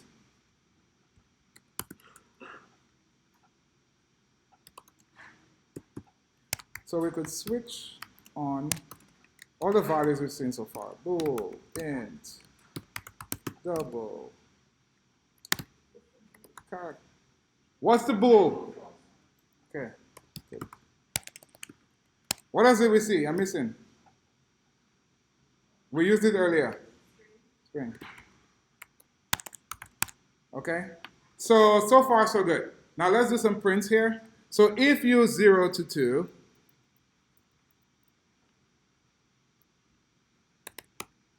let's have a print statement here. It's 2014 Coalition for Queens.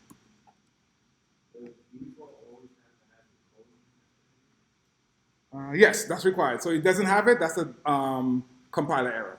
So there's a lot of things to look for in a switch statement. Eric's question was, does a case require the colon? Yes, it does. Everything on screen is part of the syntax, it's required. So it's 2014 Coalition for Queens, got founded. Now known.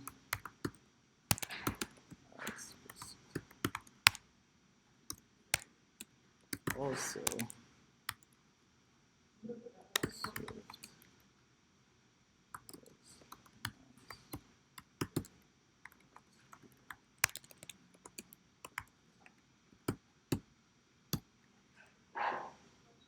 Okay? So that's our first print statement. The print statement could go as many lines as you want. We'll see multi-lines later. I think Tiff saw multi-lines already. She was the one to get this secret cookie question. Don't know how it fell through the grapevines there.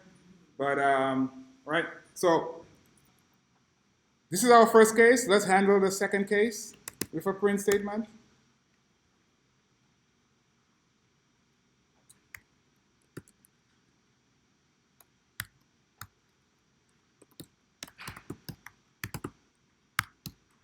So it's 2015, and Objective-C is still the leading language to write iOS apps.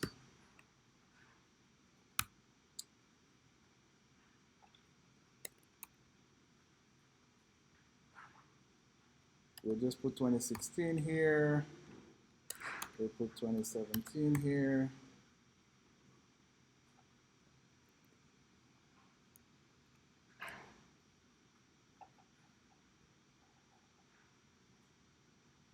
Here we'll put 16, 17, I'm missing a case, 3 to 4, 4 to 5, 2, 3, 4, 5, 6. And here we'll just say it's 2019. Let's skip.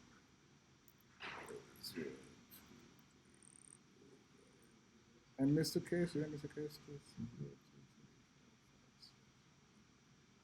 I miss a case. A miss a case. So this here, we'll say 2018 here. And our last case is you guys. You guys are not yelling at me. I forgot you. Come on. Right? Is it lunchtime? Is that what it is? Okay, almost. I see you counting. Okay, so it's 2019, and Swift UI was introduced at WWDC in San Jose. Right? Else, our default case, see you in 2020.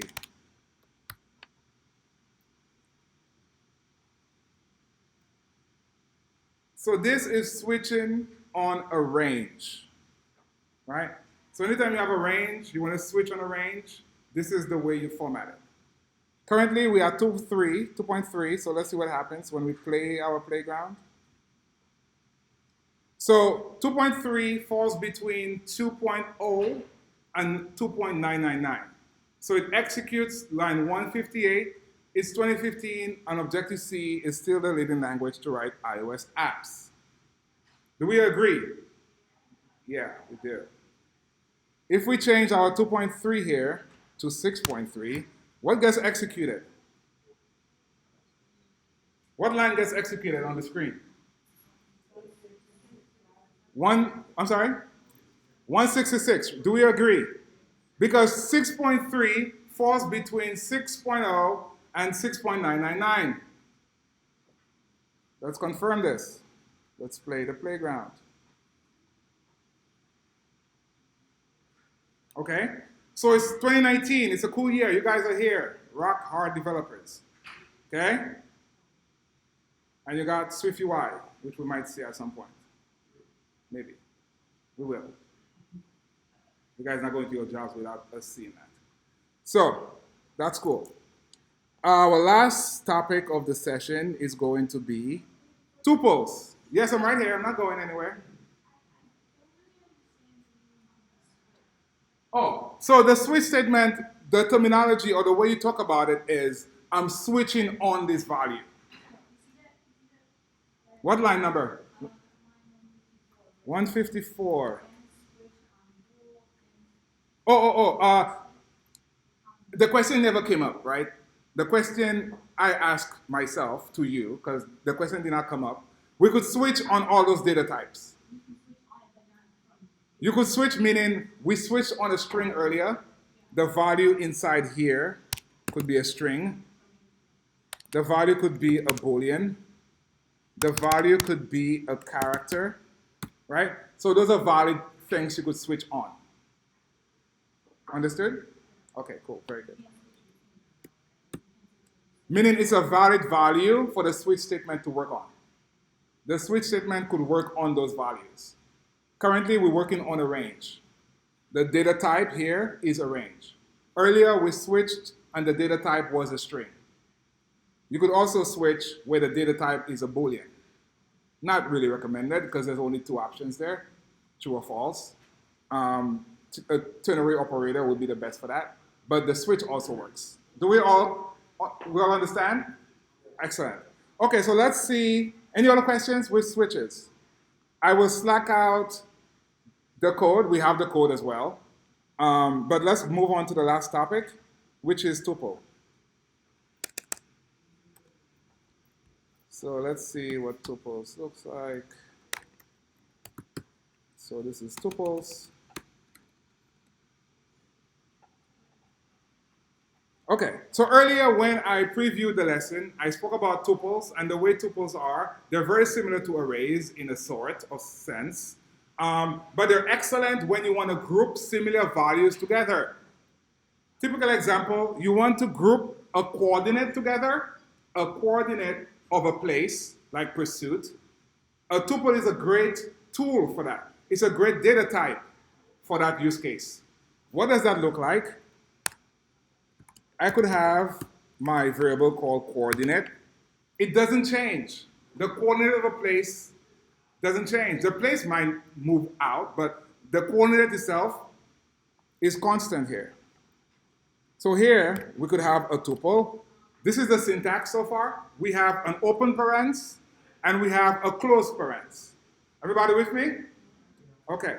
In between that closed and open parens, I could put my value. Right?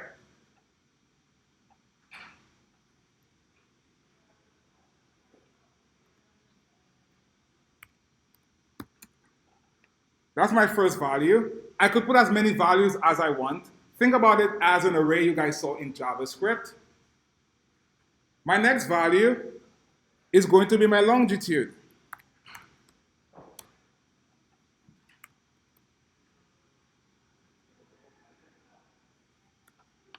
My first value is a double. We agree this is a double, type double? Yeah. Best way to capture a coordinate is with a double. We've seen it on our GPS. We've seen it on Google Maps, right? It's not an integer, it's a double value. Double value, it has decimals. The slightest decimal will shift you from one place to the next. That's why we love Google Maps, right? So here we have a tuple. The syntax, open parens, close parens, your data type. You could mix and match data types.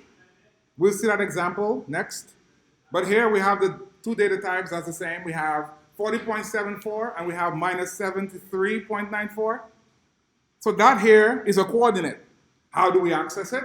Let's right click on it. Let's option click on it. Option click on coordinate. Do you see the type? The type is tuple. That's how a tuple looks. A tuple is an open parens data type followed by a comma, or the data type, followed by a comma, or the data type, and so on. Everybody with me? So here we have two doubles in a parens. That's a tuple. How do we access a tuple? So my first coordinate in that case, I will say coordinate dot 0. That is the first position, very similar to array. The first position in the tuple is 0. What does that get us? What value does that get us? The first value, right? 40.7. Let's see what that looks like if we play here. Indeed, we do get 40.74 as the latitude. We want to get to the longitude, it's 0.1 for the second value, and so forth.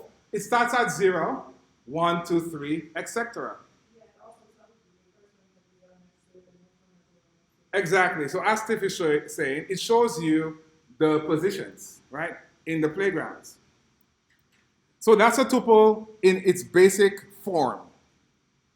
A next thing you could do with a tuple, you could name it as opposed to saying 0 point something, which is harder to read. What does 0 mean?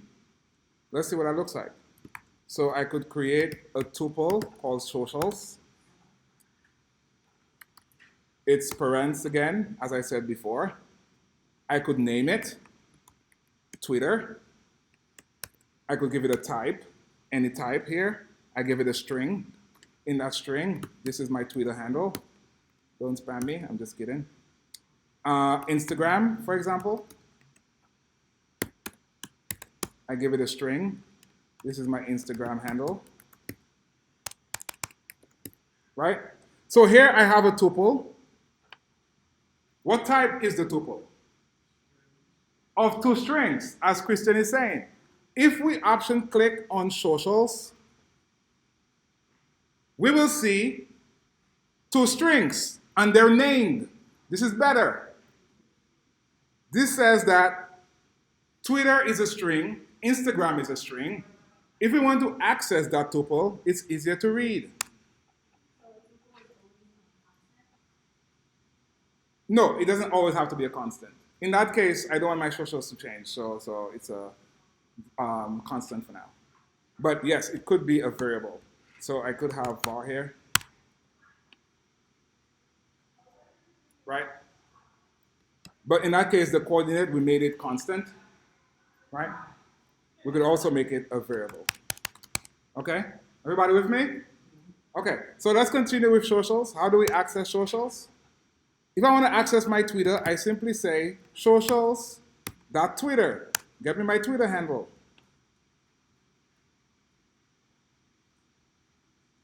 Alex Paul, right? That's easier to read as opposed to socials.0. That 0 could still work, but the Twitter name is more explicit. In Swift, we write explicit code. Tell the user what's happening. Tell yourself what's happening 6 months from now. What does 0 mean? I don't know what 0 means. I want to access my Instagram. I say socials.instagram. Get my Instagram handle. It will still work. It will still give you Twitter. So now I have my Instagram handle. Lastly, I will show you how to switch on a tuple, and we'll end the session there. Any questions so far about tuples? Tuples are awesome. Let's continue. So we'll get our head in here and switch statement on tuple.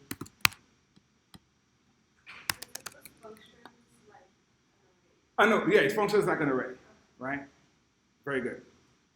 But it's better used when you group in similar data types or similar objects. We'll see in that case right here, where I have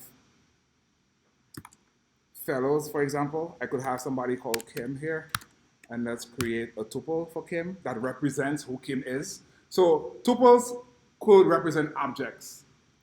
Steph, see what I'm saying? So here we have Kim. Kim has an age. She's 19. She belongs to a cohort. She belongs to 6.1. She may or may not have PJs.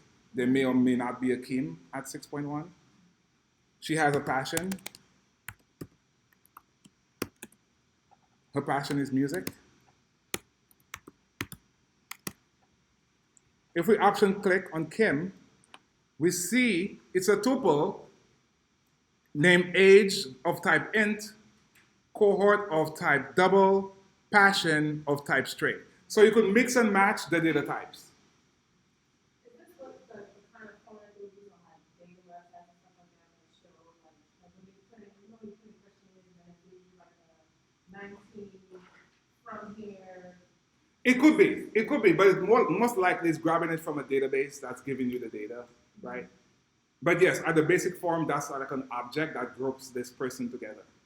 In that case, this person is a fellow. Yeah. But we'll see classes and structs how to make that better object-oriented. Yes? So each is a data type. It's a collection of data types. right? It's a collection of data types. Each comma delimited object is a data type. You could mix the data types. So here we have Kim. Let's create two more. Let's just copy this. And we have Kim, we have Heather, and we have Nancy, right? We could also give them names in the tuple itself. Heather is 23. She belongs to the 6.4 cohort. Her passion is immigration rights.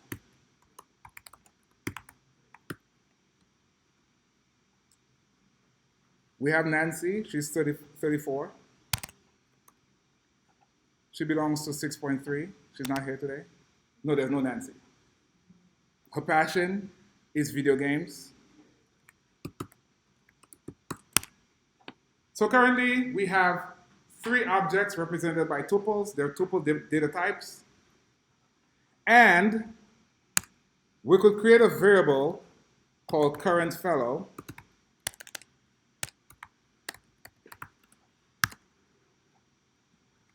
Who's Kim, right? So Kim is a current fellow. If you option click on current fellow, you see indeed it's a tuple, right? So we created a variable from our tuple data type. And now we can switch on current fellow.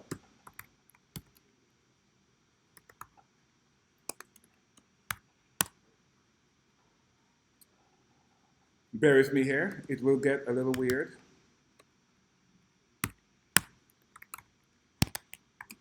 Okay, so we have a tuple. It's called current fellow. It has 3 data types within it. Do we agree? So the case expects 3 types coming in here. You could ignore the types by using an underscore, followed by a comma, followed by an underscore, followed by a comma. And whatever type or whatever data you're interested in, you need to explicitly pass it in. In our case, we are interested in the range 18, 21, and we need to print something here. What are we saying? Not allowed to drink at events. I'm sorry, Kim.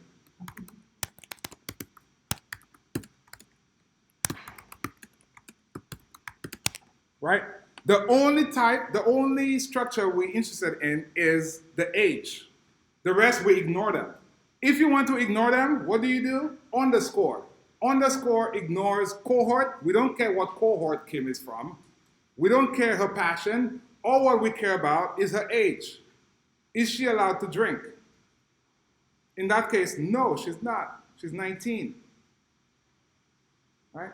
Try again in 2 years. Next case.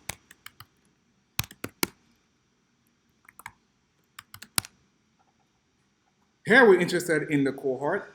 So we ignore the age. We're interested in the cohort. We don't care about the passion.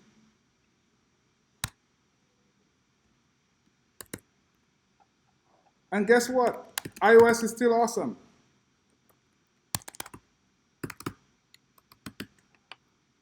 Right? So Nancy is awesome here. She's in 6.3. I guess everybody's awesome, by the way. No, good community here. Next case we're interested in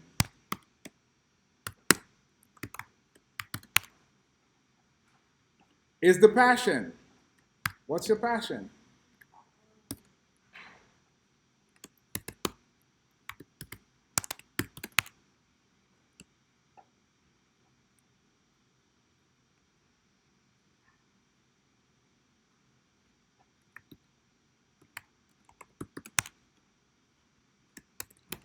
If you're into video games, then see you at Pursuits Game Night.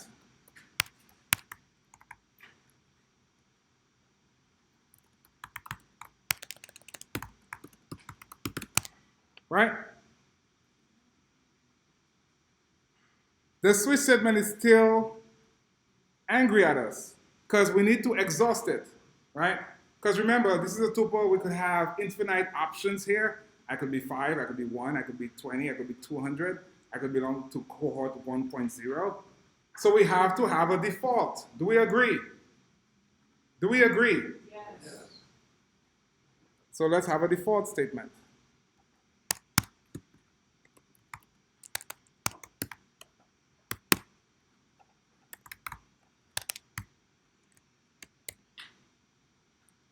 You're not a current fellow. Right? If you're not in any of those 6.1s, you're not a current fellow.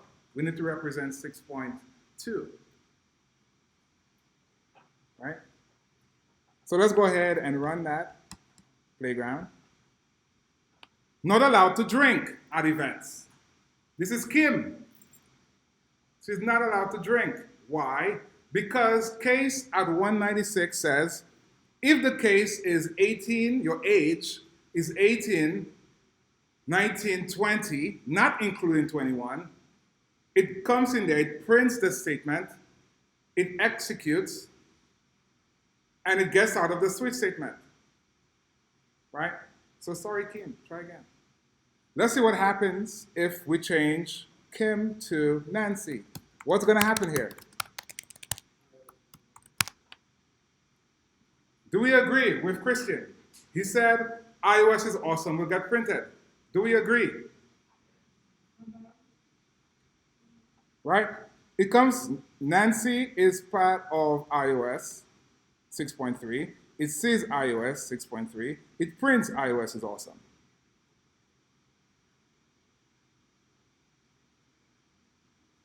Right? Do we see that?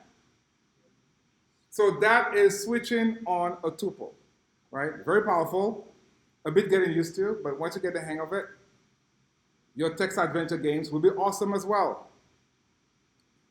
Any questions? Yes, sir? You can make it so it has to satisfy one case, right? Yes, you could change it. Yeah. You could mix and match whichever way you want. You could put explicitly the data types in here, but in that case, we just wanted to look for the age, the cohort, and the fashion. But you could, yeah, definitely. Any other questions? Okay, so we saw a lot today. I will slack out the examples with it. We have them. We have the video. So that's control flow with tuples, ranges in a nutshell. We'll see more of them as we go, but that's it there. Thank you, guys.